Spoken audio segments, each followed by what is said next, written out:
കർത്താവിലും അമിതബലത്തിൽ ശക്തിപ്പെട്ടോണം. ഇന്ന് രാത്രിയും എനിക്ക് നിങ്ങളോടും ഈ ശ്രേഷ്ഠനായ കർത്തദാസന്മാരോടും എല്ലാം പറയാനുള്ളത്, ഒടുവിൽ കർത്താവിലും അമിതബലത്തിലും ശക്തിപ്പെടണം. അപ്പോൾ 6 ഗ്രൂപ്പുകാരെ വിളിച്ചവർക്ക് നിർദ്ദേശം കൊടുത്തു. ഈ ഒന്നാമത് വിളിച്ചത് ഭാര്യമാരെയാ. ഭാര്യമാരെ 5:22 ഭാര്യമാരെ കർത്താവിനെന്ന പോലെ സ്വന്തം ഭർത്താക്കന്മാർക്ക് കീഴടങ്ങുവീൻ. അപ്പോൾ ഭർത്താവിനോട് എങ്ങനെ ഇടപെടണം, ഭർത്താവിനെ എങ്ങനെ ശുശ്രൂഷിക്കണം, എങ്ങനെ കരുതണം, ഇതൊക്കെയാണ് നിർദ്ദേശങ്ങൾ. ഇതൊക്കെ വിവാഹ ശുശ്രൂഷയിൽ ധാരാളം കാര്യങ്ങൾ നേരത്തെ നന്നായിട്ട് പറയും. ഇപ്പോൾ സമയമില്ലാത്തത് കൊണ്ട് പറയാനൊന്നും പറ്റുന്നില്ല. കല്യാണം നടത്തുമ്പോൾ ഇവർ പറയും അധികം പ്രസംഗിക്കരുതെന്നാ പറയുന്നത്. എങ്ങനെയാലും ഇതൊന്ന് നടത്തി വിട്ടേക്കണം. വീട്ടുകാരും പറയും അധികം ഒന്നും പറയരുതെന്ന്. അപ്പം അതുകൊണ്ട് അധികം പറയാത്തത് കൊണ്ട് അതിൻ്റെ കാര്യങ്ങളുമൊക്കെ ഇപ്പോൾ ഉണ്ട്. ഇത് സാധാരണ വിവാഹ ശുശ്രൂഷകളിൽ ഇത് പറയും. ഭാര്യ കീഴ്പ്പെട്ട് ഭർത്താവിനെ അനുസരിച്ച് വിധേയപ്പെട്ട് ബഹുമാനിച്ച് വേണം ജീവിക്കാൻ. സാറ അബ്രഹാമിനെ യജമാനിനെ അഡോണായി അങ്ങനെ വിളിച്ചത്, യജമാനിനെ എന്നാ. ഇന്നിപ്പം പിന്നെ അങ്ങനെ ഒന്നും വിളിക്കത്തില്ല. വിളിക്കുമെന്ന് ഞങ്ങൾക്ക് വലിയ പ്രതീക്ഷ ഇല്ല. ഇപ്പം പേരാ വിളിക്കുന്നത്. പേര് വല്ല ഇന്നാളൊരുത്തം വിളിച്ചു എടാ. അവൻ എന്തായാലും പമ്പി ചെല്ലുന്നതും കണ്ടു. ഡാ അങ്ങോട്ടും ഇങ്ങോട്ടും അങ്ങനെ. ഇപ്പോഴത്തെ വിളി അങ്ങനെ. പഴയ ഇവരോടൊക്കെ ചോദിച്ചാൽ പറയും, പഴയ അമ്മമാരൊക്കെ വിളിക്കുന്നത് എടാന്നും വിളിക്കുകയല്ല, ഒന്നും വിളിക്കത്തില്ല. ഈ ഞാൻ ശ്രദ്ധിച്ചിട്ടുണ്ട് പഴയ അപ്പച്ചന്മാരും അമ്മച്ചമാരും ഒക്കെ ഇങ്ങനെ ആ സമയം പിന്നെ ഇങ്ങോട്ടൊന്ന് വന്നേ, അത്രേ ഉള്ളൂ. അതിനകത്തെല്ലാം ഉണ്ട്.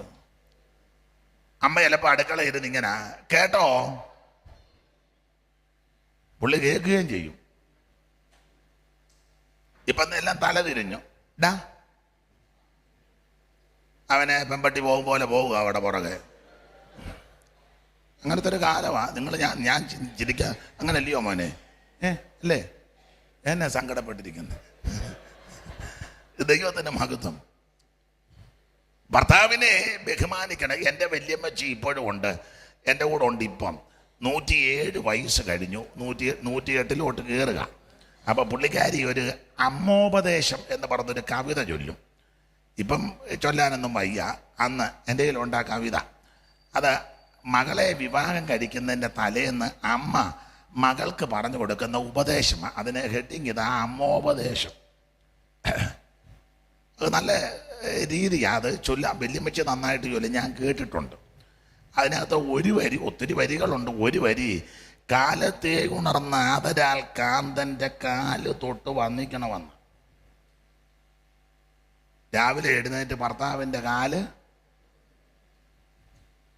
മിക്കവാറും കാലേ വാരി അലക്കാതിരുന്ന ഭാഗ്യമെന്ന് കരുതിയാൽ മതി. പിന്നെ ആ കാല് തൊട്ട് നല്ല വരികളാണ് അതിനകത്ത്. പണ്ട് അങ്ങനെയൊക്കെയുള്ളൊരു ജീവിതം ഉണ്ടായിരുന്നു കേട്ടോ. ഭർത്താവ് ഭക്ഷിക്കാതെ ഭാര്യയും ഭക്ഷിക്കത്തില്ല അന്ന്. ഇപ്പം സാഹചര്യമൊക്കെ മാറി, വ്യവസ്ഥിതികളൊക്കെ ഒത്തിരി വ്യത്യാസമായി. പഴയ അമ്മമാരോടൊക്കെ ചോദിച്ചാൽ പറഞ്ഞു തരും. ഞാൻ കണ്ടിട്ടുണ്ട്, നിങ്ങൾ അനുഭവസ്ഥരാ. ആഹാരം പാകമായാൽ ആദ്യം അപ്പനാ വിളമ്പി മാറ്റി വെക്കുന്നത്. പണ്ട് അപ്പൻ ആദ്യം വിളമ്പി മാറ്റി വെക്കും. ആ വിളമ്പൊന്നിനകത്ത് കൊണ്ട് വിളമ്പ് തവി കൊണ്ട് 4 വശം ഒന്ന് അമുക്കുകയൊക്കെ ചെയ്യും. ഇന്നല്ലയോ ഫ്രിഡ്ജുമൊക്കെ വന്നേ. അന്ന് ഫ്രിഡ്ജില്ല, ഉറിയല കൊണ്ടുവെക്കുന്നത്. ഞാൻ ആ ഭാഗത്തേക്കൊന്നും പോകുന്നില്ല. ഇനി അത് പറഞ്ഞു കഴിഞ്ഞ് വൈകിട്ട് വീട്ടിൽ ചെന്നതിന് ആരോഗ്യം ഉണ്ടാക്കുന്നത്. അതുകൊണ്ട് വന്നതുപോലെ തന്നെ സന്തോഷത്തോടെ പോവുകയും വരികയും ചെയ്യാം. എന്നെ പണ്ട് കാലത്ത് അങ്ങനെ അപ്പൻ അല്ലെങ്കിൽ പിതാവ് ദൂരെ പോയി രാത്രി എത്ര ലേറ്റായിട്ട് വന്നാലും ചില അമ്മമാർ ഉറങ്ങത്തില്ല. ആ റാന്തല വിളക്കിൻ്റെ തിരിയെല്ലാം താഴ്ത്തി ഇങ്ങനെ നോക്കിയിരിക്കും. കാൽപ്പെരുമാറ്റം കേൾക്കുമ്പോൾ അമ്മയ്ക്കറിയാം അപ്പൻ വന്നെന്ന്. അമ്മ ചിലപ്പോൾ പെരയ്ക്കാത്തായിരിക്കും, പക്ഷേ കാൽപ്പെരുമാറ്റം കേൾക്കുമ്പം ചില അമ്മ പറയും എടി കഥക് തുറക്ക, അച്ചായം വന്നു. അപ്പോൾ പിള്ളേർ ചോദിക്കാം അമ്മ എങ്ങനെ അറിഞ്ഞ പെരയ്ക്കാത്തിരുന്ന അമ്മ, നീ തുറക്ക അച്ചായം വന്നു. അങ്ങനെ ഒക്കെ എനിക്കറിയാവിടി. ഇന്ന് അച്ചായം വന്ന് പെരയ്ക്ക് ചുറ്റും ബെല്ലടിച്ച് കിടക്കുക. കതകയിലിടിക്കുന്നു, ജനലയിലിടിക്കുന്നു, വിരക്കി വിറ്റ് അവസാനം അച്ചായൻ തൈ കെട്ട് അവിടെ തന്നെ അങ്ങ് ഇരിക്കുക. പിന്നെ ആ പെരുമാറ്റം, അച്ചാൻ കാലെടുത്ത് തൊഴിച്ചാൽ പോലും, കതകിനടുത്ത് തൊഴിച്ചാൽ പോലും, അയ്യോ ഞാൻ തമാശ പറഞ്ഞതല്ല. ഇപ്പം പിന്നെ മൊബൈലൊക്കെ ആയതുകൊണ്ട് എല്ലാം മെസ്സേജ് വിടുക, അല്ലാതെ കാര്യമൊന്നുമില്ല. ആട്ടെ, നമുക്ക് ആ വിഷയം വിട്ടേക്കാം. അപ്പൊ ഭാര്യമാര് എങ്ങനെ ഭർത്താവിനോട് അനുവർത്തിക്കണം, ഇടപെടണം, ഇതൊക്കെയാ വളരെ പൗലോസ് കർക്കശമായി പറഞ്ഞത്. ഭാര്യമാര്, ഒന്നുകൂടെ വായിച്ചോ 22. ഭാര്യമാരെ കർത്താവിനെന്ന പോലെ സ്വന്തം ഭർത്താക്കന്മാർക്ക് കീഴടങ്ങണം. പണ്ട് ഞങ്ങളുടെ ഒരു അപ്പച്ചൻ പറഞ്ഞ പോലെ കീഴടങ്ങിയില്ലെങ്കിലും അടങ്ങിയിരുന്നോണ്ടാ മതി. കീഴടക്കാനൊക്കെ നോക്കുന്ന ഇപ്പൊ പ്രശ്നമാണ്. സമത്വമല്ലേ, സമത്വം. ഇപ്പൊ 50% എല്ലാവരും കൂടുതലും ഫോട്ടോ അവരുടെയാ, ഇല്ലേ? കണ്ടില്ലേ? കൂടുതലും അതെ, എല്ലാവരും നിൽക്കുക. ഞാൻ എതിർക്കുന്നൊന്നുമില്ല. ഭർത്താവിനെയും പിള്ളേരെയും ശുശ്രൂഷിക്കേണ്ട പല ആൾക്കാരും അതിന് സമയം കണ്ടെത്തുന്നില്ല. എല്ലാവരും പോവുക. നമ്മളങ്ങനെ നിൽക്കുമ്പോൾ രാവിലെ അവർ മോളി എന്ത് ചെയ്യാ ബാബു, അവൾ ചായ ഇടുന്നു, നേരെ ഇങ്ങോട്ട് വരാൻ പറഞ്ഞു. കാരണം കൊണ്ടുപോകും. പിന്നെ പോകുന്ന പോക്കിന് മോളി ചായ ഇട്ടേച്ച് പിള്ളേർക്കും കൊടുത്തേക്കണം, പാത്രം കഴുകി വെച്ചേക്കണം. ഞാൻ ഗ്ലാസ് കഴുകി ഊപ്പാട് വരിക. ഒന്നും ഞാൻ വിവരിക്കുന്നില്ല. അത് നമുക്ക് ആ ഭാഗം വിട്ടേക്കാം. അപ്പം ഇത് എങ്ങനെ ജീവിക്കണം, കർക്കശമായ ഉപദേശങ്ങളാണ്. ഭാര്യമാരെ കർത്താവിന് എന്നതുപോലെ സ്വന്തം ഭർത്താക്കന്മാർക്ക് കീഴടങ്ങണം, അനുസരിക്കണം, വിനയപ്പെടണം. ഞാൻ എല്ലാ ഭാഗവും എടുക്കുന്നില്ല, എടുത്ത വാക്യത്തോട് കൂറ് പുലർത്തണമല്ലോ. ഇനി ഭർത്താക്കന്മാർക്കുമുണ്ട് നിർദ്ദേശം. 25-ാം വാക്യം, ഭർത്താക്കന്മാരെ ക്രിസ്തുവും സഭയെ സ്നേഹിച്ചതുപോലെ നിങ്ങളുടെ ഭാര്യമാരെ സ്നേഹിപ്പീൻ. യേശു ക്രിസ്തു സഭയെ സ്നേഹിച്ചതുപോലെ ഭർത്താവ് ഭാര്യയെ സ്നേഹിക്കണം. യോഗ്യതയുള്ളത് കൊണ്ടല്ല, ക്വാളിറ്റി ഉള്ളത് കൊണ്ടല്ല, യാതൊരു യോഗ്യതയും യാതൊരു വിശേഷതയും ഇല്ലാതിരുന്നപ്പോഴാ ക്രിസ്തു അവൻ സഭയെ സ്നേഹിച്ചത്, തൻ്റെ ജനത്തെ സ്നേഹിച്ചത്. എന്ന് പറഞ്ഞാൽ ഭർത്താക്കന്മാരോടും അങ്ങനെ, നിങ്ങളുടെ ഇഷ്ടത്തിന് ചിലപ്പോൾ ഭക്ഷണം ഉണ്ടാക്കിയെന്ന് വരികയല്ല, വസ്ത്രം കഴുകി തന്നെന്നോ തേച്ചെന്നോ വേണ്ടതെല്ലാം സമയത്ത് ചെയ്തെന്നോ വരികയല്ല. പക്ഷേ ക്രിസ്തു സഭയെ സ്നേഹിച്ചതുപോലെ അവരെയും സ്നേഹിച്ച് പോറ്റി പുലർത്തണം. എൻ്റെ തുണി കഴുകി തന്നില്ല, എന്നാ ഇന്ന് നീ കഞ്ഞി കുടിക്കണ്ട, എന്തോ ചെയ്യും? തുണി തേച്ചത് ഒത്തില്ല, അതുകൊണ്ട് ഈ ആഴ്ച മുഴുവൻ പട്ടിണി കിടന്നു. അതാണോ മര്യാദ? തെറ്റുണ്ട്, കുറ്റങ്ങളുണ്ട്, കുറവുകളുണ്ട്, ഭോക്ഷത്വമുണ്ട്. അതെല്ലാം നമ്മൾ ക്ഷമിക്കണം. അങ്ങനെ കുടുംബജീവിതം നോക്കൂ. സ്തോത്രം. എന്നാ എല്ലാവരും ഇങ്ങനെ? ക്രിസ്തു സഭയെ സ്നേഹിച്ചതുപോലെ യാതൊരു യോഗ്യതയും ഇല്ലാതിരുന്നപ്പോഴാണ് നമ്മെ സ്നേഹിച്ചത്, യാതൊരു വിശേഷതയും ഇല്ലാതിരുന്നപ്പോഴാണ് നമ്മെ സ്നേഹിച്ചത്. ഇന്ന് രാത്രി ആ സ്നേഹമായിരിക്കണം നമുക്കുള്ളത്. ഭർത്താക്കന്മാർ അങ്ങനെ ആയിരിക്കണം. സ്വന്തം കാര്യം നോക്കുന്ന ഭർത്താവ് ആയിരിക്കരുതെന്നായി പറഞ്ഞതിൻ്റെ അർത്ഥം. അവരെ സംരക്ഷിച്ച് പോറ്റി പുലർത്തി രക്ഷ ചെയ്ത് വേണ്ടതെല്ലാം ചെയ്തു കൊടുക്കണം. നമ്മുടെ കർത്തവ്യമാണ്, കടമയാത്. അതെ, എല്ലാ ഭാഗവും എടുക്കുന്നില്ല. ഇനി 6-ാം അധ്യായത്തിന്റെ 1. മക്കളെ നിങ്ങളുടെ അമ്മയപ്പന്മാരെ കർത്താവിൽ അനുസരിപ്പീൻ. മക്കളെ നിങ്ങളുടെ അമ്മയപ്പന്മാരെ കർത്താവിൽ അനുസരിപ്പീൻ. മക്കളോടുള്ള ഉപദേശമാണ്. അമ്മയപ്പന്മാരെ അനുസരിക്കണം. മാതാപിതാക്കളെ ബഹുമാനിക്കാത്ത, ആദരിക്കാത്ത, കരുതാത്തൊരു കാലത്തിലേക്ക്. എനിക്ക് ബഹുമാനപ്പെട്ട കർത്തദാസൻ മുമ്പേ പറഞ്ഞ ആ പ്രയോഗം വളരെ ഇഷ്ടപ്പെട്ടു. പിള്ളേരുണ്ടാകുക എന്നേ, അങ്ങനെ വേണം. ചിലയിടത്ത് ഇഷ്ടം പോലെ പിള്ളേരുണ്ട്, അവസാനം അപ്പനെയും അമ്മയും നോക്കാൻ ആരുമില്ല. ഫോട്ടോയിലൊക്കെ എല്ലാവരും ഇങ്ങനെ നിൽക്കുന്ന കാണാം. ഞാൻ മിക്ക വീടുകളിലുമൊക്കെ ചെല്ലുമ്പോൾ തന്തയെ പിടിച്ച് നടുക്കിരുത്തി ഒരു ടൈയും കെട്ടി, അയാൾക്ക് ഇത് കെട്ടാനും എടുക്കാനും അറിയാമല്ല, എന്നാലും ഫോട്ടോയ്ക്ക് വേണ്ടി അയാൾ ഇങ്ങനെ കുരുക്ക് വീടുവെന്ന് ഓർത്തിരിക്കുക. അമ്മച്ചിയും പിടിച്ച് നടുക്കിരുത്തി, അള്ളയ്ക്കും വയ്യ, മക്കളെല്ലാം കൂടെ വന്ന് നിരന്നിരിക്കുക. പക്ഷേ അവസാന സമയത്ത് ഒരെണ്ണമില്ല. എത്ര എണ്ണത്തിന് എനിക്കറിയാം, ഒരെണ്ണമില്ല. ആ ഫോട്ടോയിലൊക്കെ ചിരിച്ചിരിക്കുമ്പോൾ നമ്മളോർക്കും ഭയങ്കര ആത്മാർത്ഥതയാണ്. ഫോട്ടോയ്ക്ക് പോസ് ചെയ്തതല്ലാതെ ഒരു ആത്മാർത്ഥതയില്ല. എല്ലാവരുടെയും കാര്യമല്ല, എന്നാൽ സിംഹഭാഗം. എത്രയോ മാതാപിതാക്കളെ അനാഥശാലയിൽ കൊണ്ടാക്കുന്നു. എത്രയോ മാതാപിതാക്കളെ വഴിയിൽ ഉപേക്ഷിച്ചു പോകുന്നു. അടുത്ത കാലത്തും വായിച്ചല്ലേ അമ്മയെ ഒരുക്കി വെച്ച് പറഞ്ഞു ഗുരുവായൂരമ്പലത്തിൽ പോകാമെന്ന്.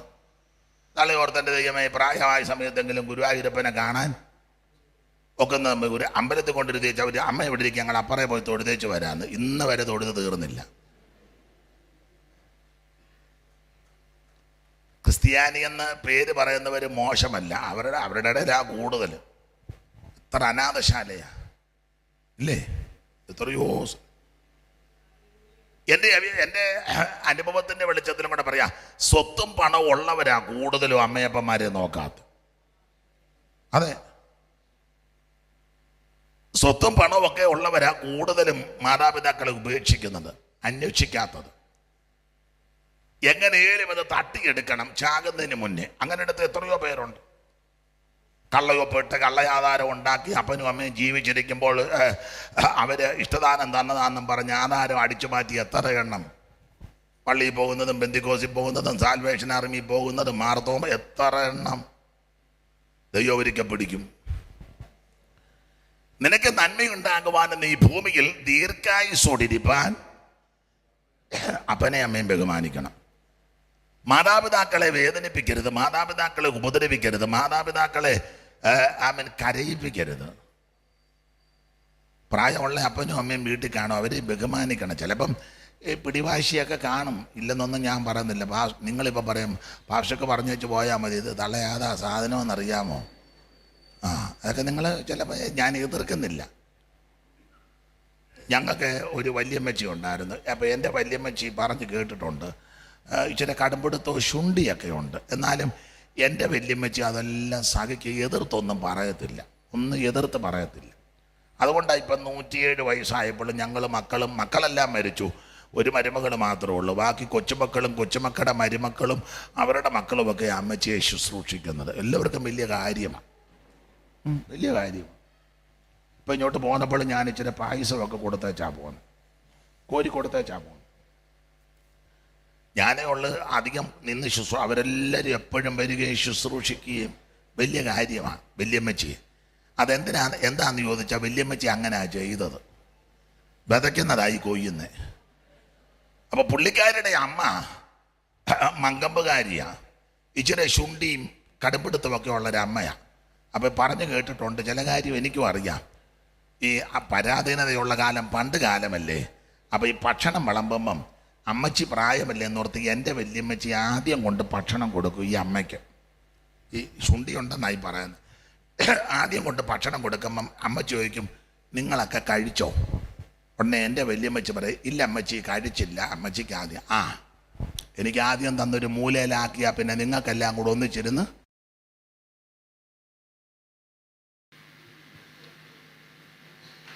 അത് മേടിച്ച് പിന്നീട് കഴിച്ചു കഴിഞ്ഞ് കൊണ്ട് കൊടുക്കും. അമ്മച്ചി കഴിഞ്ഞ ദിവസം അങ്ങനെ. അപ്പോൾ അമ്മ ചോദിക്കും, നിങ്ങളെല്ലാം കഴിച്ചോ? ഉടനെ പറയാം, ഞങ്ങൾ കഴിച്ചമ്മ. ബാക്കി വന്നതെല്ലാം കൂടെ. സ്വഭാവത്തിൻ്റെ വൈകല്യമായി പറഞ്ഞു. അങ്ങനെ പിടിവാശിക്കാരുണ്ട്. പക്ഷേ എൻ്റെ വല്യമ്മച്ചി ഒന്നും എതിർത്ത് പറയത്തില്ല. പ്രായമല്ലേ എന്നോർത്ത് ഇച്ചിരി ആഹാരം കൂടുതൽ കൊണ്ട് കൊടുത്താൽ ഇതാർക്കാ? അമ്മച്ചിക്കാ. ഞാനാന്നോ കണ്ടമാനം ഇവിടെ ഇരുന്ന് ഭക്ഷണം കഴിക്കുന്നേ? കൂടുതൽ കൊടുത്തേന്. അത് മേടിച്ച് കുറച്ച് കൊണ്ട് കൊടുക്കും. ഉടനെ പറയുന്ന ഇങ്ങനെയാന്നേ അധിക നാൾ തരണ്ടല്ലോ. ഒരു തരത്തിൽ വല്യമ്മച്ചി പറഞ്ഞതാ. ഒരിക്കൽ ഇച്ചിരി കൊണ്ട് കൊടുത്തു, വേണേ ഇനിയും കൊടുക്കാമല്ലോ, ഇത് എങ്ങനെ കൊടുത്താലും കുറ്റമാണ്. ഇച്ചിരി കൊണ്ട് കൊടുത്തു. ഉടനെ കഴിച്ചു തീർന്നപ്പം എൻ്റെ വല്യമ്മ ചോദിച്ചു, അമ്മച്ചി ഇച്ചിരി ഇവിടെ തരട്ടെ, ഈ പാത്രത്തിനിട ഉണ്ടായിരുന്നല്ലോ. എന്നാ ചെയ്യൂ ഇതിനെയൊക്കെ?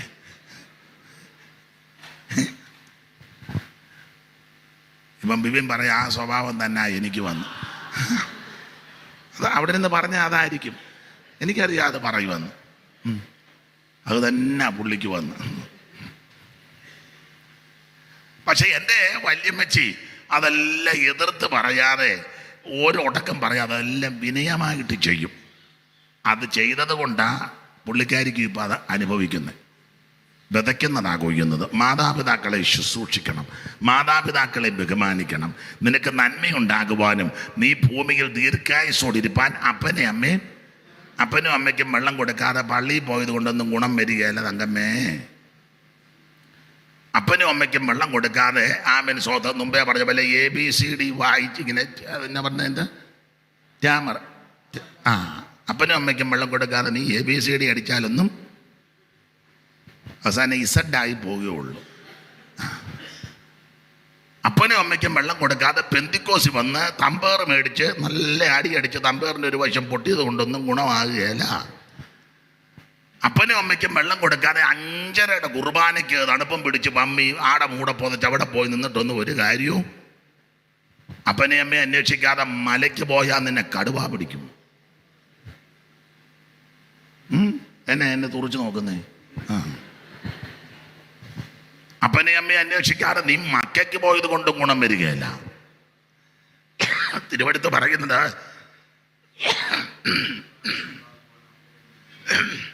നിനക്ക് നന്മയുണ്ടാകുവാനും നീ ഭൂമിയിൽ ദീർഘായുസ്സോടിരിപ്പാൻ അപ്പനെ അമ്മയെ ബഹുമാനിക്കണം. മക്കൾക്കുള്ള നിർദ്ദേശങ്ങളാണ്.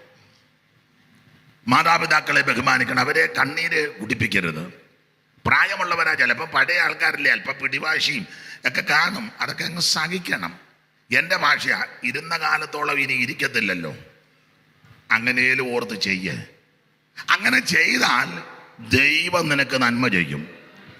നീ അറിയാത്ത നന്മയുടെ വഴികളെ ദൈവം തുറക്കും. അതാണ് മക്കൾക്കുള്ള ഉപദേശം. ഇനി 4-ാം വാക്യം വായിച്ചോ. 4-ാം വാക്യം.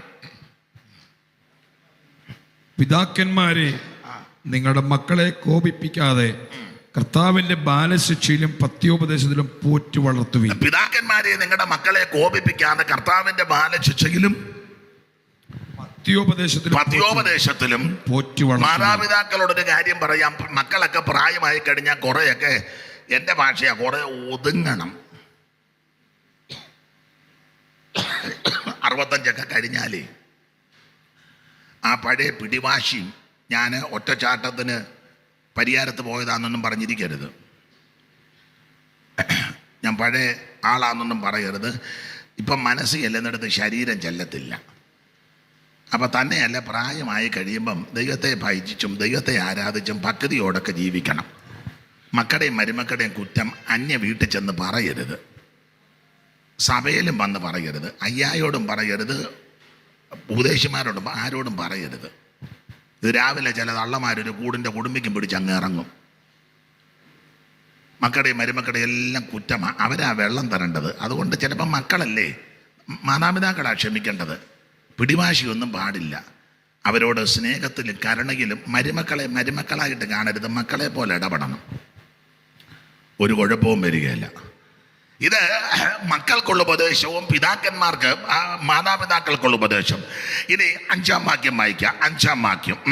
ദാസന്മാരെ ജഡപ്രകാരം യജമാന്മാരായവരെ ക്രിസ്തുവിനെ പോലെ തന്നെ. ഇനി ദാസന്മാർക്കുള്ള ഉപദേശം കൊടുക്കുക. ദാസന്മാർ എന്ന് പറഞ്ഞാൽ യജമാനന്മാരോട് നല്ല രീതിയിൽ ഇടപെടണം. യജമാനന് ദാസന് ഒരു സഭയിലെ മെമ്പേഴ്സാ, പക്ഷെ ആ യജമാനനെ ബുദ്ധിമുട്ടിക്കരുത്. ചെയ്യുന്ന ജോലിക്ക് പ്രതിഫലം വാങ്ങിച്ചോണം.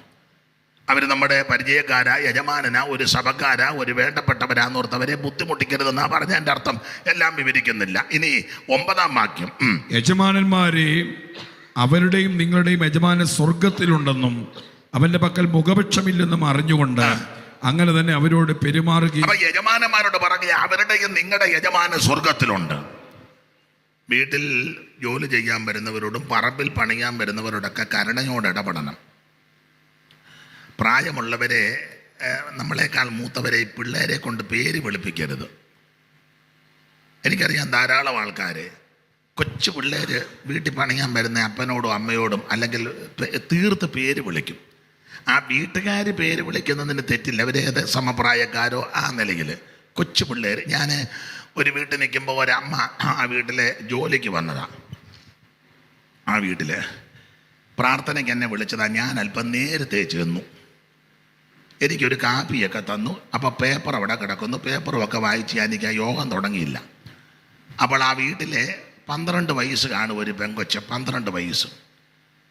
അപ്പോൾ ആ പെണ്ണ് വളരെ തീർത്ത് പറഞ്ഞു, തങ്കേ ഇങ്ങോട്ടൊന്ന് പെട്ടെന്ന് വന്നേന്ന്. അപ്പം ഞാൻ ആദ്യം ഒന്ന് ശ്രദ്ധിച്ചു. അപ്പം പിന്നെ ഇവളെ അല്പം കഴിഞ്ഞപ്പം ഇച്ചിരി കോപിഷ്ഠയായിട്ടാണ് പറഞ്ഞത്. 12 വയസ്സേ കണ്ടേ ഉള്ളൂ. തങ്കയോടല്ലേ പറഞ്ഞെന്ന് ചോദിച്ചു. തങ്കയ്ക്ക് എന്നാ വന്നാൽ എന്നാന്ന് ചോദിച്ചു. അപ്പം ഞാൻ അപ്പം തങ്ക ഏതാണെന്ന് നോക്കാൻ ഞാനിങ്ങനെ ശ്രദ്ധിച്ചപ്പം ഒരു 65-70 വയസ്സ് കാണും ഉദ്ദേശം. ഒരമ്മ ചട്ടയും മുണ്ട് കൊടുത്തൊരമ്മയാണ്. പെട്ടെന്ന് കയ്യുമെല്ലാം കഴുകിയ എൻ്റെ കുഞ്ഞെ ഞാൻ വേറൊരു കാര്യം അടുക്കളയിൽ എടുത്തുകൊണ്ടിരിക്കുകയായിരുന്നു, അതുകൊണ്ടാണ് താമസിച്ചുകൊണ്ട്. ഇവിടെ കുറച്ച് നേരമായിരുന്നു ഞാനിത് കണ്ടു. അപ്പം ഞാൻ അവിടെ ഇരിക്കുന്ന കാര്യം ഇവള് ഓർത്തില്ല. അല്ല, ഇരുന്നാലെന്നാ 65-70 വയസ്സോളം പ്രായമുള്ള അമ്മയെ കയറി ഈ 12 വയസ്സുള്ള പെൺകുട്ടി വിളിക്കുക, തീർത്ത് തങ്കമ്മ എന്നാ പേര്. അപ്പം ഞാൻ ഈ അമ്മ ഇത് കൊടുത്തേച്ച് വന്നപ്പം എന്നെ കണ്ടു വളരെ വിനയത്തോടെ. ഞാനും പറഞ്ഞു സ്തോത്രം. ഞാൻ ചോദിച്ചു, അമ്മച്ചിയുടെ പേരെന്തുവാ? എൻ്റെ പേര് തങ്കമ്മ എന്നാ. എവിടാ വീട്? ഇവിടെ അടുത്താ വീട്. ഞാൻ ചോദിച്ചു, മക്കളൊക്കെ ഉണ്ടോ? 2 ആൺപിള്ളേരുണ്ട്. എന്നിട്ട് അത് പറഞ്ഞേച്ച് എന്നോട് പറഞ്ഞ്, ഞാൻ ഇവിടെ ഇടയ്ക്ക് വീട്ടു ജോലിക്ക് വരുന്നതാ, എന്നെ വിളിക്കും, ഇവിടുത്തെ പുള്ളിക്കാരി വിളിക്കും. ഇതേപോലെ പ്രത്യേക പ്രാർത്ഥനയോ ഒക്കെ ഉണ്ട്, എന്നെ വിളിക്കും, ഞാൻ ഓടി വരും. അവരുടെ മകളുമൊക്കെ എനിക്ക് സഹായം ചെയ്യും. അപ്പം ആ വീട്ടിലെ അമ്മയുടെ മോളാ ഈ 12 വയസ്സുകാരി. ഈ പ്രായമുള്ള അമ്മയെ തങ്കമ്മയെന്ന് പോലും വിളിച്ചില്ല, തങ്കയെന്ന് വിളിച്ചിട്ട് എവിടെ അമ്മയോ ഈ വല്യമ്മയോ അത് നിർത്തിയില്ല. ഞാനത് കേട്ടോണ്ടിരിക്കുക. എങ്ങനെയുണ്ട്? പിന്നെ അത് കഴിഞ്ഞ് യോഗം തുടങ്ങി. അത് പിന്നെ ബാക്കി നിങ്ങൾ പൂരിപ്പിച്ചോ, ഞാനാ പ്രസംഗിച്ച്. അവൾ ഉണ്ടായിരുന്നു, അവിടെ അമ്മ ഉണ്ടായിരുന്നു, വല്യമ്മയും എല്ലാവരും ഉണ്ടായിരുന്നു, അവളും ഉണ്ടായിരുന്നു. പിന്നെ യോഗം കഴിഞ്ഞ് ഞാൻ ഭക്ഷണവും കഴിച്ചില്ല. അത് നിങ്ങളങ്ങ് ചിന്തിച്ചാൽ മതി എന്നാണ്. അതിനൊന്നും മുഖാന്തരം ഒന്നും ഒത്തില്ല. മനസ്സിലാകുന്നുണ്ടോ? പ്രായമുള്ളവരെ ബഹുമാനിക്കണം. സമപ്രായക്കാര് പേര് വിളിക്കുന്നത് കൊണ്ടോ അല്ലെങ്കിൽ അത് തെറ്റില്ല. കൊച്ചു പിള്ളേരല്ലേ. വിശേഷിച്ച് ഈ വേദപുസ്തകവുമായിട്ട് നടക്കുന്ന നീയും നിന്റെ സന്തതി അത് ചെയ്യരുത്.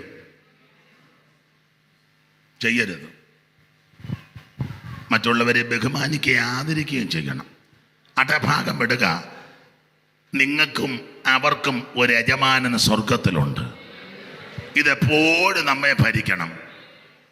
മറ്റുള്ളവരെ ബഹുമാനിക്കണം.